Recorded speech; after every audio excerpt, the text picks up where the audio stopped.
Yeah, that's great. We might have a few more people join us, but we're going to go ahead and get started. This is Rika Muranaka, as you know, the veteran of the video game music industry. I don't know about the veteran, but I'm a composer. I've been composing music for Konami for the past 20 years, and my first one was Silent Hill. I don't know. Oh no, not Silent Hill. Castlevania Symphony. Somebody liked the Castlevania Symphony. I'm the win. Okay. Is there any question? Should I just go on briefly about how I got started with the Konami, or do you guys want to ask me a question? You want to ask a question? Okay. Got the mic. Hang on. He has a question. Did you compose the music for the Metal Gear Solid for the Game Boy Color game? Color? Yeah, Game Boy Color. No, I did not. Who was that? I have no idea, sorry. Oh yeah, and one more. And about Castlevania Symphony of the Night, that song, I Am the Wind. Oh, was that Jeff Lorber, the jazz musician? Yes, he's a good friend of mine. We've been writing partners since, God, probably more than 20 years now. Oh wow. Yeah, Okay. I used to go to his house almost every day and write music. And for I Am the Wind, I wrote that song because that was for the Castlevania Symphony, and Konami decided they had to launch a video game outside of Japan. And I guess when I applied for Konami job for music composition, I met the guy. At that time, he was the president of the music publishing, and he said, "Well, I think we need American music rather than Japanese pop music." And then he asked me, "Since you like half Americans, can you write music for us?" And that's how everything started out. Then first song I wrote for I Am the Wind, and I met Hideo Kojima and Mr. Muraoka at that time. And I met with them, and they told me, "I really, really want you to write music for Metal Gear Solid." And I had no idea at that time, and they had no idea what's gonna be the music industry, the video game industry is gonna be. And Hideo was like, "Well, I'm not ready for you yet, so can you write music for my friend's other department?" And that was the Castlevania Symphony. And I waited for him. I finished a Castlevania Symphony song. And for a while, he's like, "Well, I'm still not ready. So why don't you work with Mr. Akira Yamaoka?" And I ended up working Silent Hill before Metal Gear Solid.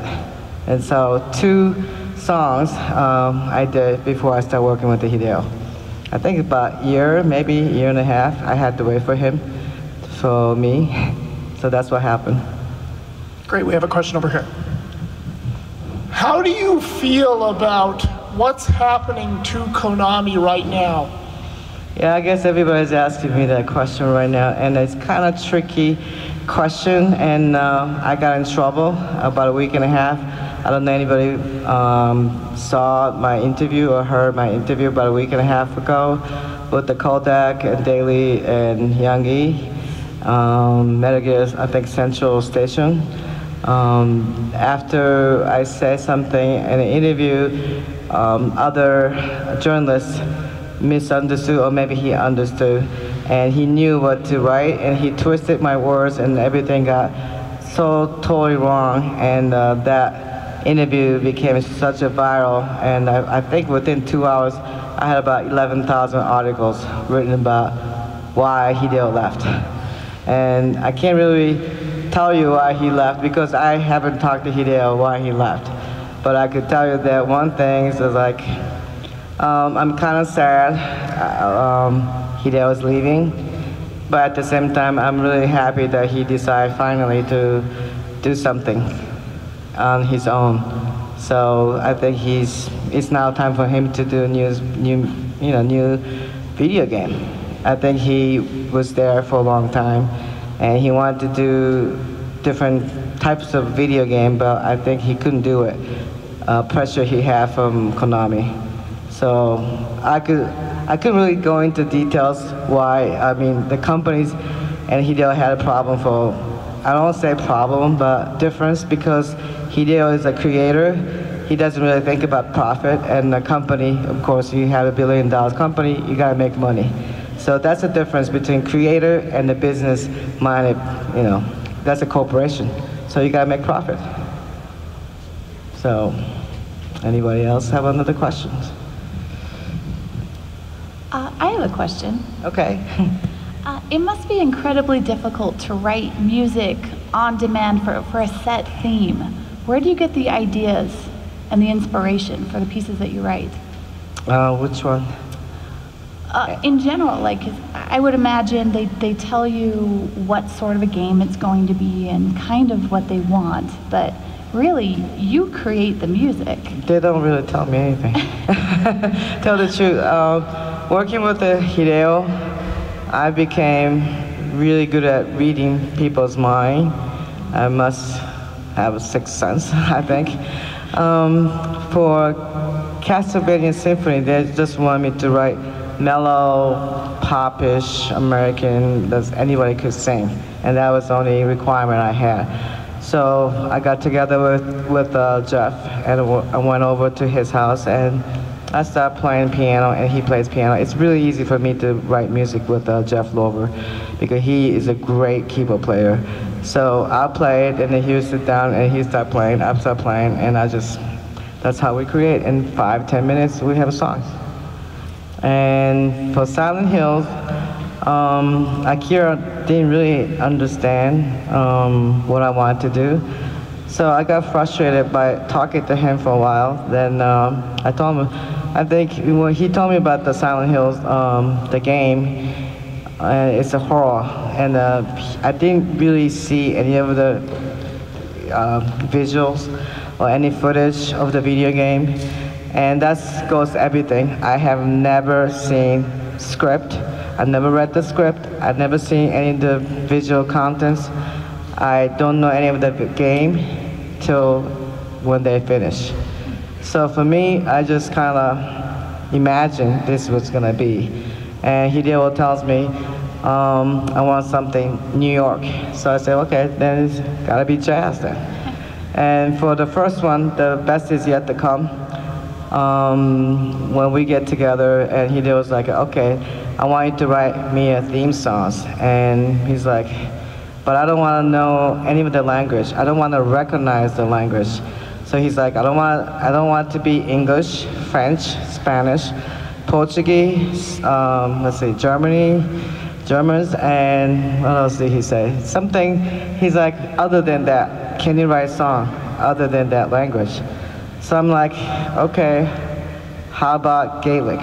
Gaelic is something people probably never heard before in Japan. So he's like, what is Gaelic? So I said, well, it's a traditional Irish, language. And the Irish music, traditional Irish music, they use Gaelic language. So I went to office with 100 CDs, and I told Hideo, okay, we're gonna have to start listening to Gaelic music, Irish music, all day. So that's what we did, and I let him hear all the Irish music, and he really liked the language, the idea of the concept of making a song with the Gaelic language. So I told him I'm gonna make a music with the Gaelic language, Irish music, plus Gregorian chant. It's 14th century music. So I kind of wanted to write some more like a, not religion, but like a really, really deep and sorrow, and people have to kind of listen twice, or maybe when they hear it, they kind of feel the emotions.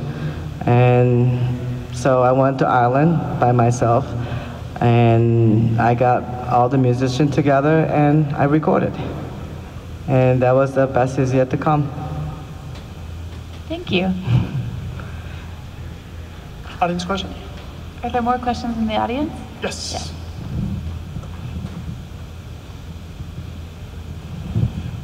Could you maybe describe the process of designing music for a game from start to finish? Designing? I don't know about designing. Well, composing. Composing.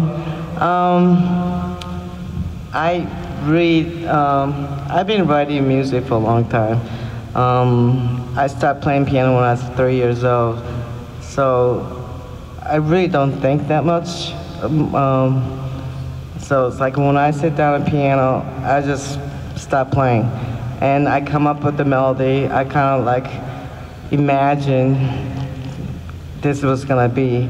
So I just sit down at piano. I come up with the melody. Then I go to computer and I start writing music with the computer. It's called Pro Tools. A lot of musician, a composer, film composer use Pro Tools software. And I just start putting every parts of the music. First I'll put melody, then I put strings, drums, bass, whatever the instrumentation that I'm going to be writing.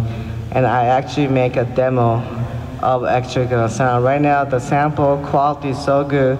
When I finish with my demo, it sounds like you hired orchestra. It sounds real orchestra. And I'm the type of person, I play every instrument, and so I don't really use quantize that much. What quantize is like, you sequence everything, it's like 1, 2, 3, 4, and even though you play kind of off, computer will correct everything. So right now, today's music, you hear everything so perfect. I don't play perfect, so you can feel the emotions, and that's how I put my music demo together. So when I put my demo together, it sounds like somebody is actually playing. So the violinist is actually playing, the drummer is actually playing. So I don't really tweak that much in the computer just to get the nuance. Then the demo final product is gonna be like someone's really actually playing in the studio. That's how I write my music. I think we have a follow-up question. Yes. Well, what I was actually trying to get at, I mean, that was really good information, but what I was trying to get at is like, when somebody comes to you to have a music written for a game, what is the process? What do they tell you about the game, if anything? Let me talk about Hideo. He doesn't tell me anything how to write music, nothing. He doesn't even have a clue, okay? He tells me action 1, 2, 3, 4, 5. Sneaky 1, 2, 3, 4, 5. Ambient music 1, 2, 3, 4, 5. That's it. So am I going to write? Miracle, okay? I just read his mind. He just tells me, just give me 5 patterns, 5 different cues of 2 minutes each, 5 different patterns, variation of the action music. So that's how I write music. So he does at least tell you action music or horror or something like that, gives some like I said, premise? 3 types of music he tells me. Action, sneaky, ambient, that's it. That's 15 cues of 2 minutes, 30 minutes, maybe. So I'll give him the extra, that he have a choice to loop it. So if he wants to make 2 minutes to 5 minutes, he could do that. So he could do whatever he wants to do. So I'll give him a separate track so he could manipulate, he could mute. Maybe he didn't like the drum, that part, he could mute the 30-second of drums, and whatever he wants to do, he could do it. So I just give him a different pattern so he has a choice to do whatever he wants to do at the end of the day. So that's what I did. We have a question here. Do you ever get composer's block, kind of like writer's block? Not anymore, because this became such a, I don't know, it's natural to me. Before, when I first got the record deal, I guess I was so like, want to make a hit songs. You know, how do you write hit songs? You don't, you know, it just happens. But there's a formula to it, and right now the hit songs, you need to have a lot of money behind to push it on the radio, media, marketing, dollars behind. That's how you make a hit songs. But I did not know that back then when I was young. I thought, okay, I gotta write the hit songs. So I put myself like, I don't eat, I don't sleep, I just write every day, like 22 hours a day, I don't sleep. Then I just go at it, and I write, and I don't even know what his song is all about, so I keep writing till I get sick. So, and I went to emergency room, it's like, I can't do this anymore. So after that, it's just like, I just sit down and write whatever comes out of my mind, and actually, I don't know, I just think about the image, then I go to sleep, and I hear my melody in my dream. And I get up in the morning, that's how I write. So I don't really write music. In my dream, somebody's writing music for me, I guess. Question here. Do you have a favorite piece of music that you've written? I think the memorable one is that The Best Is Yet to Come, and the one I wrote in Buenos Aires and Silent Hill in Argentina is called Esperadonte. Both of them is overseas. Then plus, I couldn't speak the language in Silent Hill as Spanish. And Ireland, I went there by myself, and I had no idea at that time that recording system, it's only like an hour away from London, but Ireland is not like London or Tokyo or New York or even here. Everything is so backwards. They didn't even have acoustic sound.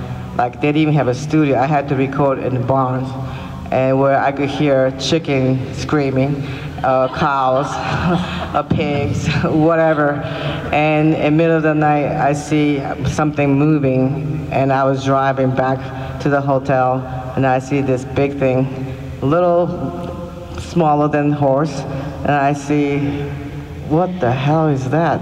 It's so dark I couldn't recognize it. I could never see anything like that. That was happened to be Irish wolf, huge, okay, bigger than Great Dane, bigger than, I mean, a little bit smaller than horse, between like, I don't know, it's like horse and Great Dane minus whatever.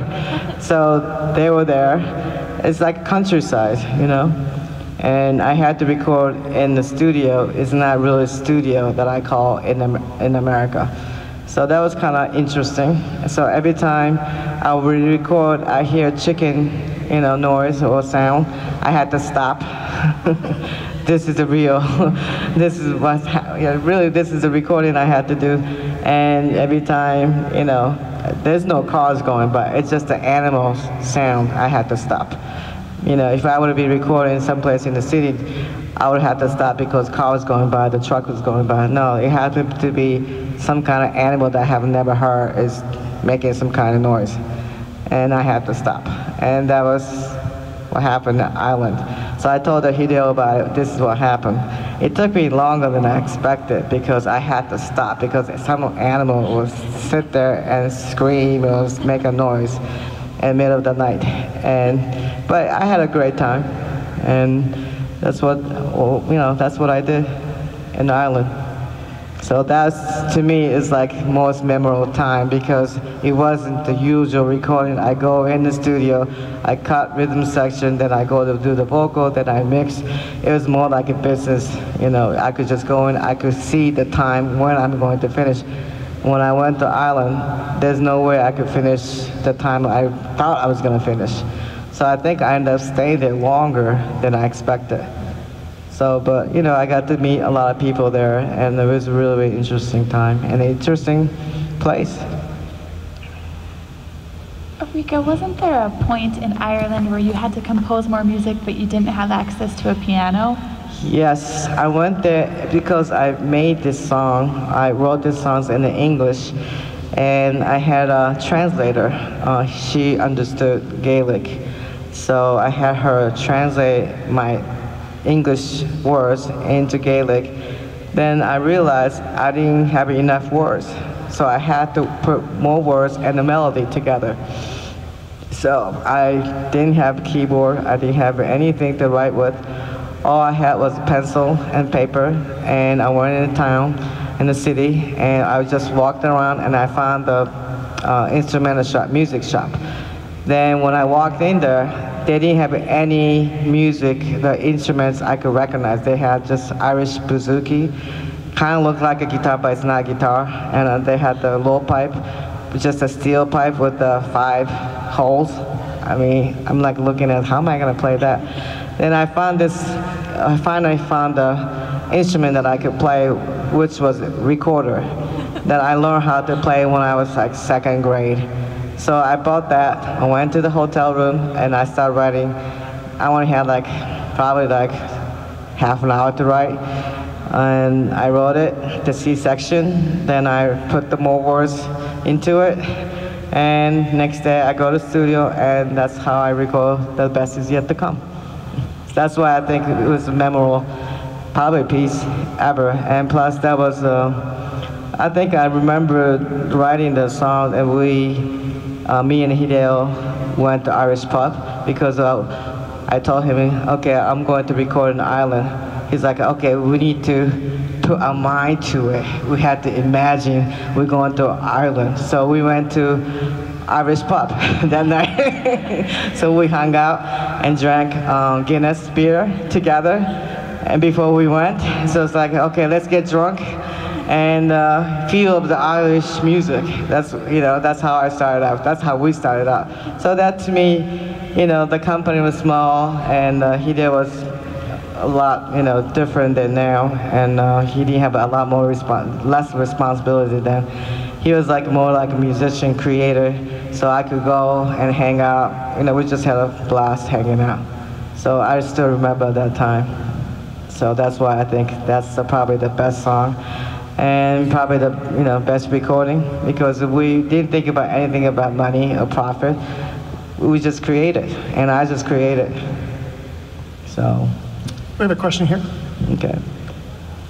Okay, so this is a bit of a complicated one. So let's say that a game you composed for didn't do so well, but you really liked the piece you made for it. Is there such a song that you think didn't get a chance to be appreciated? I only did AAA video game for the past 20 years, so I never wrote music for the game. It didn't get appreciated, or people not recognize. Except I could tell you I have a lot of songs and music I've written for Hideo for the past 20 years, and I think a lot of fans, I let a couple of my fans listen to my music, and they were like, how come Hideo didn't pick that song? It's like, I don't know. So I have a lot of songs got rejected by Hideo in the past 20 years. I think I'm gonna put it out one day. That'd be cool. Yeah. So. I think there's a question behind you. What was your favorite Metal Gear game to compose for? Probably The Best Is Yet to Come, the first one. I think the first one, we didn't really calculate anything. The budget was small. I think it was only 20 people was working on the first one.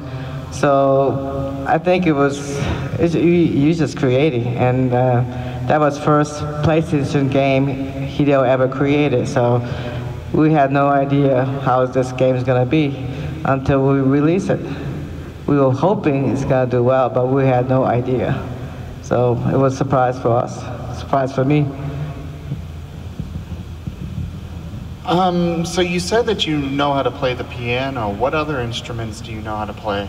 Drums. I have a percussion degree performance in college, believe it or not. Drums and a little bit of guitar. That's about it.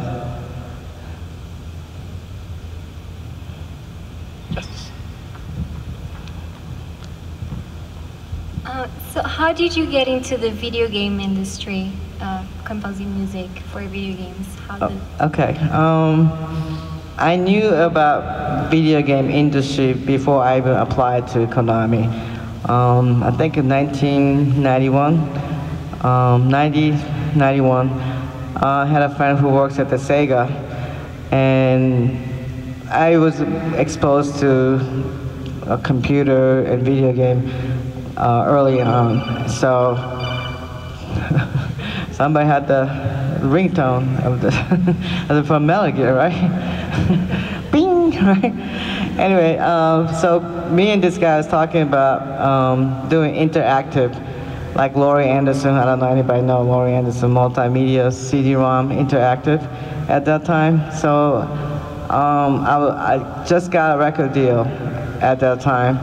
And I didn't want to just make music. I wanted to make interactive CD-ROM. So I was talking to a guy who works at the Sega. He's like, okay, I could give you half the money if you could convince the record company to give you another half. And Sega was gonna put the money, and I went to the record company. They had no idea what I was talking about. Clueless, totally. This is 1990, okay? It reminds you, 1990, 91. What the hell are you trying to do? You are a musician. What are you doing? So they're like, no, we're not interested in making CD-ROM interactive. So I decided, okay, one of these days I'm gonna make it my own. So 5 years later, I made my own CD-ROM interactive music with all the pictures and all that stuff. But so record company wanted to just make music, so I was like really like looking at the future. How's the music industries and video game industries gonna be combined? It's gonna be way cooler than Hollywood. That was like 1990, 91, 92. And I was talking about another guy who works at the cell phone, not the cell phone, telephone company at the time. And this guy from Sega and the telephone company, he happened to be president of the company, was the only two people understood what I was talking about at that time. I was talking about interactive, you know, I'm here in Tokyo, I could be playing the game in New York with the, you know, nobody knew what the hell I was talking about. I was way ahead, okay? So I decided, you know what, recording industry is so behind the time at that time, even now. So I made 4 albums with a record company without any type of graphics. And I sold the advertisement in newspaper, and it's like, I don't know why Konami put the advertisement like a news commercial advertisement for wanted in Financial Times type of newspaper. And I went to like look at it, it's like, why are you putting the advertisement in Nikkei? You know, Nikkei is like Wall Street. Okay, so I'm like, okay, whatever. So there's a computer graphic, it's a designer, C++ programmer, composer, sound designer. So I was like, oh, composer. So they want a free, not the freelance, they want a 9 to 5, like full-time job composer, house composer at that time. But I applied there anyway. I said, well, let me just put the demo together and put my bio together, resume together, I'll send it. Then very next day, I think I got a call from the guy, president of the music publishing company from Konami. He's like, I want to see you. So I go to Konami, and I met this guy. He and I talked about 45 minutes, and I told the same story about the interactive. He understood me completely. He gets it. And he looked at me, he's like, how do you know about this future? Because this is what I want to do. So he's like, you hire. And 45 minutes talking to him, he hired me. That's how I got into writing music for Konami on this guy. So I apply by looking at the advertisement in Nikkei or Asahi, some of the newspaper in Japan.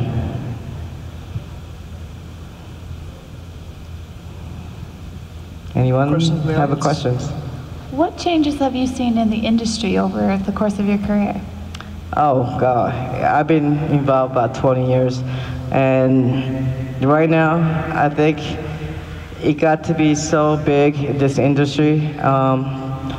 It's like it has to be like a big company, a corporation could afford to build one video game. It costs 100 million to, God knows, the Grand Theft Auto probably costs about 300 million to 400 million, and another $300 million to market. So I'm talking about $700 million for one game. That's a lot of money, okay? So I don't know how many company or corporations in America or any country could afford that kind of money. So right now, before anyone could make, I can't say anyone could make a video game, but we used to have a lot of studio made video game. So either you have, right now, it's like either you have a AAA game or really like independent game. No between, no B class, C class. That's like a trend happening in the industry in music and film. Either you're independent or big studio. There's no between. So that's kind of sad. To me, it's like I just want to create with the people who wants to create. Don't have to worry about the money. You need to have $100 million to make one game. That's, to me, insane because you're taking the risk. Even with the Konami, I don't even know if they still don't know until you sell that release day. They're taking risk. That's 50-50 chance. They hope to make money, but what if you can't make money? You know, I don't know anyone could sit there and spend $100 million. You can't take a risk, you know. So that's what happened in industry. Either you put a lot of money into it and keep going with the franchise. I think that's why Metal Gear kept going 1, 2, 3, 4, 5, because that's a franchise, well-known game, and people recognize it. But if somebody will put out a new game, how are you gonna market that? The same thing with the new artists. How are you gonna market? You need to have money to put on the radio, media, wherever. Social media change everything, but still, you still need the money to push that product. Same thing with artists, video game, music, film. It's just kind of like it's sad that independent have so much to offer, but because they don't have enough money to push it, I think a lot of independent video game company never gonna see hit like a Metal Gear. But I'm sure there's a lot of video game company, even here in Salt Lake City. I found out there's a lot of studios here, and I'm hoping to see somebody here that I could create with. Because I'm not looking for a triple video game company to create my music, you know, or try to get involved with the video game company, because I've done it for a AAA video game company for probably like 20 years. Now I'm looking to create, I just want to create. So I want to get together with somebody who have the passion to create best video game. And it doesn't have to be big name company. So that's, that's why I'm here right now, to find somebody like that. Thank you. We have a question here. Yes. Did you ever play any of the older Castlevania games on Nintendo and then on the PlayStation when you composed music to, and the Metal Gear games on NES, two of them, on Game Boy Color and on the PlayStation? Did you ever play those games yourself that you composed music? I play PlayStation, Metal Gear, and I could not pass the elevator, so I quit. I keep going circle, I keep going backwards, I keep going left and right, and I didn't know which button to push. So I said to Hideo, I can't do this. Let me just write music and just, at that time it's a VHS, just, record whatever, wherever you use my music, let me see it, because I don't have a time and patience to play Metal Gear Solid. So just tape me, just record whatever you use my music so I could see it, so I never play. Sorry, I'm not a gamer. I can only play probably like a Candy Crush. Simple game. Question over here. So earlier you were saying that you didn't really have much of a inspiration in regards to writing your music. You were given very little direction. But after composing the very first Metal Gear game, after that, when you made the second and the third, did you get any inspiration from those games? I didn't say I didn't have inspiration. I don't have the direction.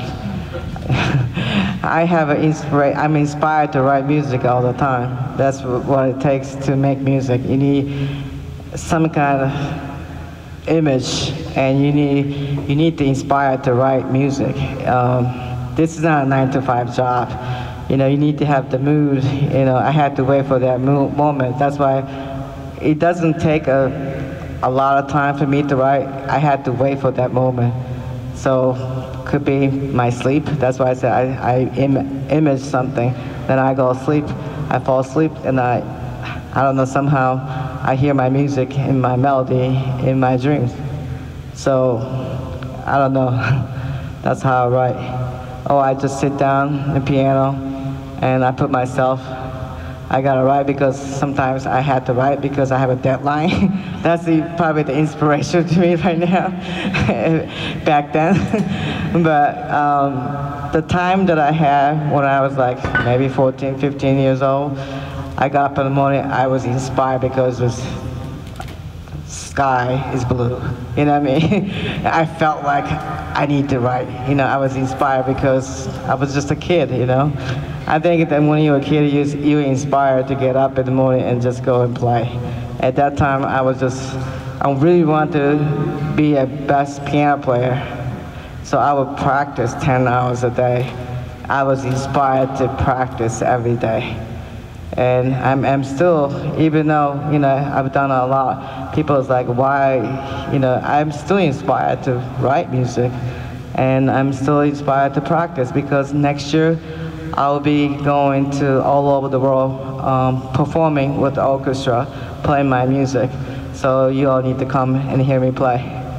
So now I'm really inspired to practice, okay? I gotta practice, okay? And because I don't even know how to play my music I wrote 20 years ago. So I had to listen to all my songs. I had to copy my songs again because I don't have the music anymore. So I had to learn my music. That's to me, I'm not really inspired to do that, but I'm actually inspired to play my music from the people like you. Great, thank you. Did we have another question over here? Yes. There's a lot of, like the old Japanese developers are kind of making spiritual successors to their games. If Hideo Kojima made a spiritual Metal Gear successor, and if he ever asked you to work on the music, would you? What do you mean spiritual? I don't think he's spiritual. I don't think Japanese people are spiritual. Or, no, what I mean by they're is like, atheists. Sorry, what I mean by is like Japanese developers, like the one who made Castlevania Symphony of the Night, he made a Kickstarter, which basically pretty much is Castlevania, just different name. If Kojima made a Metal Gear game, like different name, and he asked you to work on the music, would you? I have to think about that. The only reason I'll say that right now because if he really want me to write music because he loves my music, yes, I would. But I don't want him to just to come to me, write me a music because I don't know, maybe he felt like obligated to me. I just want him to know he likes my music. Then if my music fit for his game, yes, I would like. And right now I'm trying to do my own things right now, finally after 20 years. So I'm kind of towards doing performance next year. I really like going to these Comic-Con event, anime and video game conventions because I get to see and meet people, the fans I never got to see. This is my second cons here in the United States, and it's really interesting because I get to see you guys. I get to hear the fans what they think about, and a lot of fans really know my music. And they could really sing my music too. So I was really surprised. So it's kind of fun, and next year I'm looking forward to performing with the orchestra and just go all over the world, just travel. So that's kind of, that's why I don't know how much time I have to really, because Hideo takes 24/7, 365 days your attention. Okay, so when I commit with Hideo, I cannot do anything else. So that's why I say I had to think about my time and his schedule. And he really wants me to write, yes, I would. I have no hard feeling. Whatever happened between me and him and Konami, I have no hard feeling. I just want to write music and for the best game.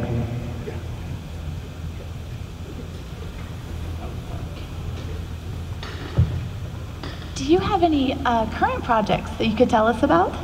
Yes, I'm working on, actually, I'm making a TV reality show, and I wasn't planning to be a camera person, but I ended up firing about 3 cameramen that I hired. So I actually bought bought the camera, DSLR, and I started shooting. And I'm making TV reality show. It's called Hollywood Dream. And with the spin-off, I want to develop a video game, mobile app, an online game, interactive, mobile, like a drifting game. And if you go on my YouTube, R&D Entertainment, you can see all my trailers. You can see all the drift drivers from Japan. They're the best drivers. And I also met the guy, Kenichi Tsuchiya, who invented how to drift, the original drift king. So I followed him everywhere in Japan because I was so fascinated and I wanted to know how to drift, how to drive. So I decided, you know what, this is interesting. And I said to myself, there's not a really cool drifting game out there, and how you could modify the car. I will have the GTR engine. Let me just move the GTR engine to maybe Mitsubishi Galant, and how that gonna work, and how am I gonna, it's about modifying your car. So if I could make a video game, you make your own car. Then you play and you drive, and the guy, whoever, I'm in Tokyo, I could do D1, competition with the guy in Africa. And that's my thought. And that's the one online game that I have. And mobile app, I wanted to make a cooler version of Fast and Furious, the mobile app, and where I could play and driving, So I just have that idea. And Hollywood Dream is about making your dream come true. And I am now auditioning singers, rappers, and I want to, this is like a hot, American Idol meets the real world. People come to my house and they live with me, and I'm just gonna take them to the studio and put them into different situations, and I'm going to show people how to make a real singer and put up there and have them and give them a major record deal and put those songs in music and new game that I'm producing right now, and the TV and film, hopefully. And that's my dream right now. So that's currently that I'm trying to do right now. Thank you. Are there more questions? I have questions. Are there more questions in the audience, though? Do you have any advice for any aspiring composers that we might have in the audience today, if they are trying to get into the video game music industry? Okay, I always tell people, do you really want to be in the music industry? Because if I had a choice right now, I don't think I'll be going to do composing. I think I'll be doing something else besides music. At that time, I had no choice because I was already a professional musician at the age 16, 17. So I didn't think anything about it. I made more money than working at McDonald's. So I made about 10 times more than the most of the kids. So I was like, Mom, I'm making so much money playing piano. I'm just going there playing piano. They give me what? They couldn't believe it either. So to me, I didn't think anything of it at that time. But now, there's so many different ways to make money other than music. And technology is just, wow, it's overwhelming. Technology opened up everything for young kids today. So you don't even have to go to school anymore. You could actually learn everything online. I could go to YouTube, I could find out how to fix my car, It's like the world is like unbelievable. Information's there, So if I had a choice right now, I don't think I'd be writing music. So I had to ask. But then again, of course, a lot of people want to know, give it advice. I just have to tell them, are you sure? Can you hang not making money for, who knows, maybe 5 years, 10 years, 20 years? But you have to dedicate yourself. You have to have a mind that you can't quit. If you think about you can make money tomorrow, no, it's not going to happen like that. You need to be in the grind. You need to do a lot of things. Maybe some people get lucky, easy, but it's really hard right now. It's competitive, and you really want to do it. And this industry, I think you just can't quit. You know, it's not that like, you know, you go 9 to 5, you get a paycheck. It doesn't work like that. Sometimes you write music, like Hideo rejected me whole entire year, you know. I didn't get paid for that. I keep writing, and here, Hideo, this is the new music. He said, no, I keep writing for, I swear to God, I think I wrote it more than a year for him to say yes in one song. So that's the kind of patience you need to have. If you don't have that, and it's kind of impossible to make it in this industry. So I had to tell them, this is what I had to do. Are you sure? You're not going to have time to go out. You know, you're not going to have a life, because I was in the studio 20 hours a day, every day, 365 days. I swear to God. No Christmas Eve, no New Year, no birthday. And, you know, I dedicate myself just to writing music. Well, thank you so much for sharing that. We have time for probably one, maybe two more questions. Are there any more questions in the audience? Over here.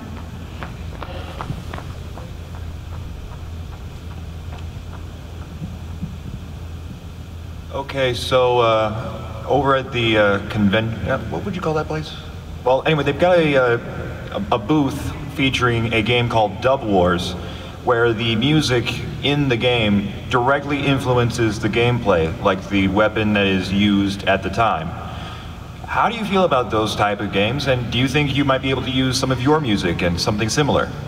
Yeah, that'll be interesting, but like I say, you know, people know me writing music for Hideo Kojima. So a lot of time I get like, well, you can't write for us because you're writing music for Hideo. So it's kind of hard. If anybody asks me to write music for other developer other than Konami, yes, I would love to write. But it's, I don't know, right now I haven't got a call from anybody. Are there one more question? Right over here.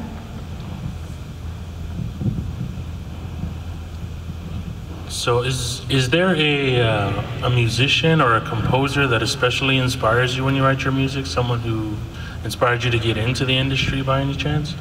Not get into the industry, I mean the music industry or video game industry? Just the music industry in general. Like I said, I was already in the music industry when I was 16, 17, so I don't know.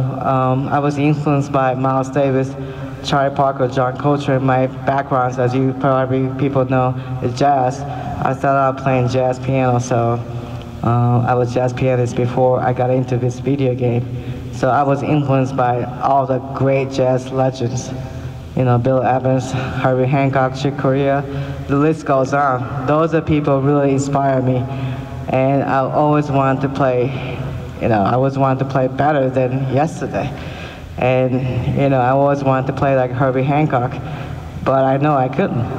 But when I met Herbie Hancock and I told him I want to play like you, and he looked at me like, why you want to play like me? I'm Herbie Hancock and you're not. So I'm like, okay, you should just play you. You should just try to play like you play, original.